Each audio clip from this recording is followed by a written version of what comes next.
Good morning mga katangkay. Ako po ay magluluto ng adobong exotic na daga. Ngayon nga po mga katangkay, luto na po ang ating adobong daga. Yan mga katangkay. Yummy, yummy.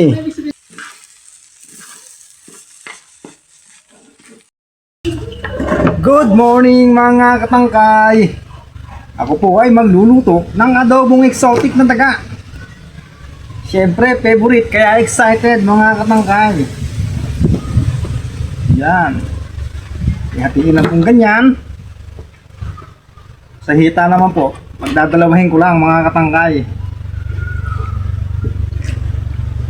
May nagbenta po sa akin mga kabataan, mga katangkay, ang daga.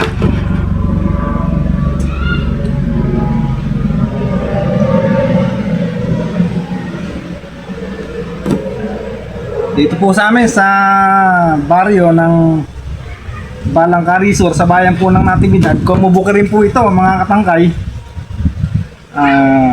Normal na lang po ang panghuhuli ng daga sa bukid mga katangkay.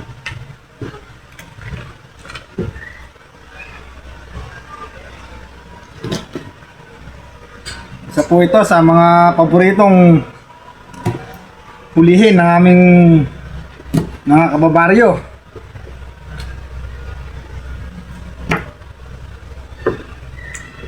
Aadubuhin ko po ito mga katangkay.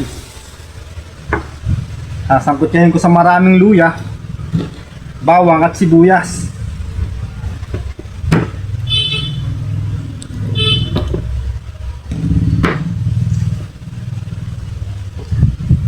Sa mga pasintabi po, sa mga hindi po kumakain ng mga ganitong klaseng pagkain mga katangkay, exotic po ito. Yung iba po, ang ginagawa rito, pinupulutan. Yung iba naman, inuulam. Sa totoo lang po mga katangkay, mas masarap pa po ito sa karne ng manok. Sa mga hindi po masiselan, siyempre masasarapan sila.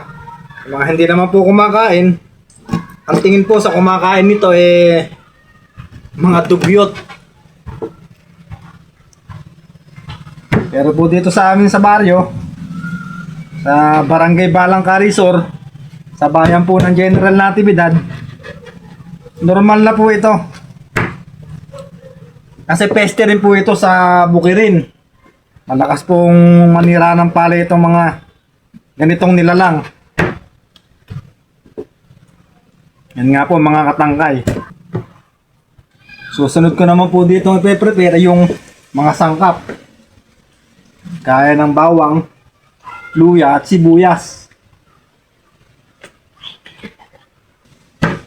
Matayin nga po mga katangkay, tapos na po. Susunod ko naman po ay ang bawang, sibuyas at tuluya.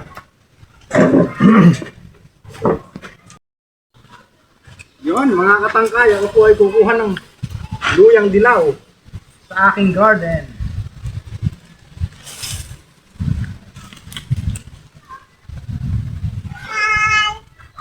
Ito po ang gagamitin ko mga katangkay sa pagluluto ng adobong exotic na daga.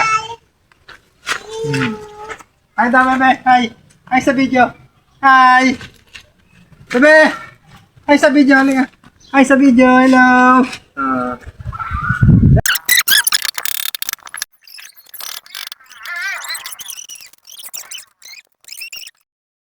At syempre mga katangkay, lalagyan ko muna ng mantika. Ayan. Pagka golden brown na po, tsaka ako naman susunod yung luya at sibuyas.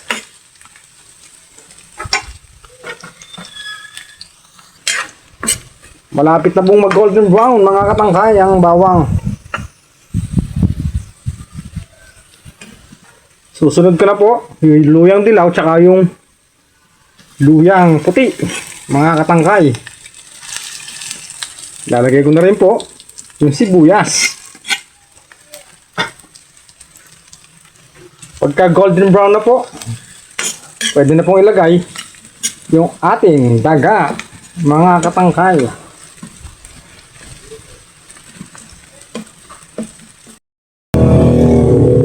Golden brown na nga mga katangkay. Lalagay ko na po ang daga.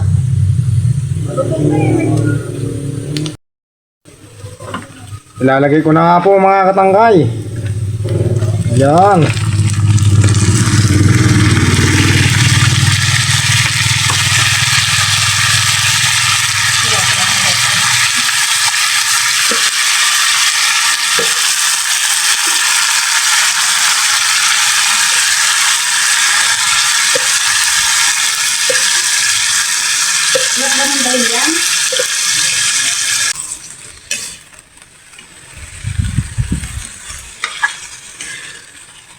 Sasangkutsahin ko muna yan mga katangkay.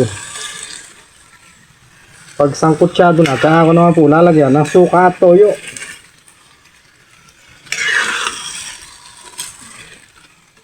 Ano rin mga katangkay ng aking ginawang chili oil.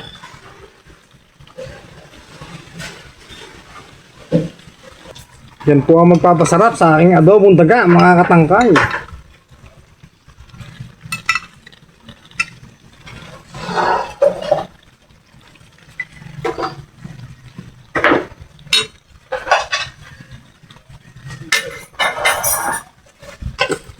Pagka po natuyan na yan mga katangkay, pwede na po natin lagyan ng toyo at suka.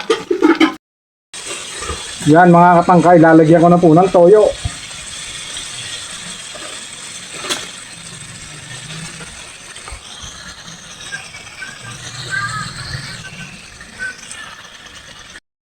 Siyempre, lalagyan ko rin po ng paminta.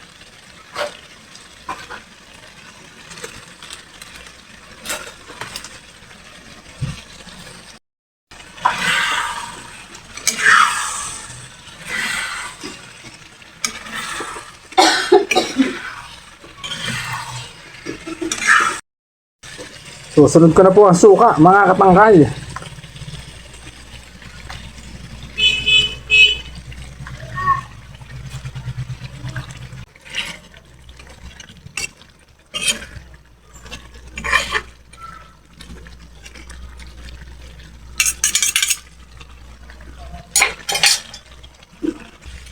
Medyo natutuyan na po mga katangkay.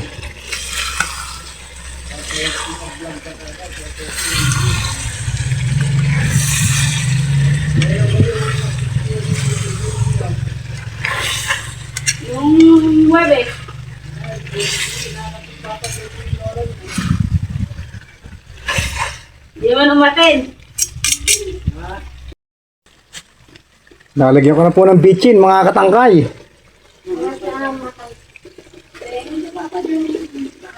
Sabon ang ilalagay ko dyan.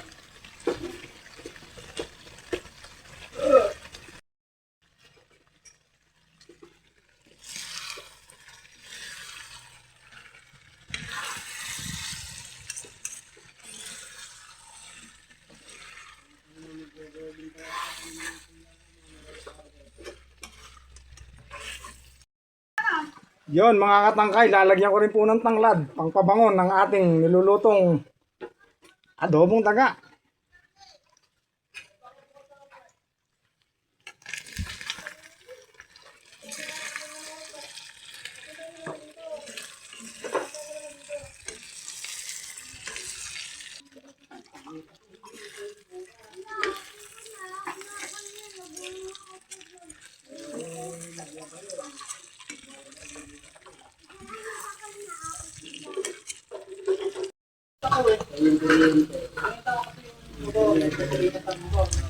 Nalagyan ko na po ng mantika mga katangkay para ma-prito pa po ng konti. Chili oil po ang ginamit ko mga katangkay.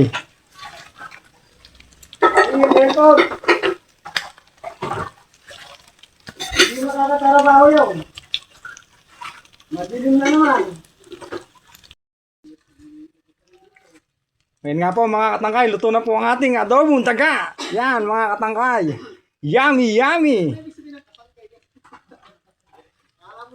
Mga katangkay, lalamasan ko naman po ng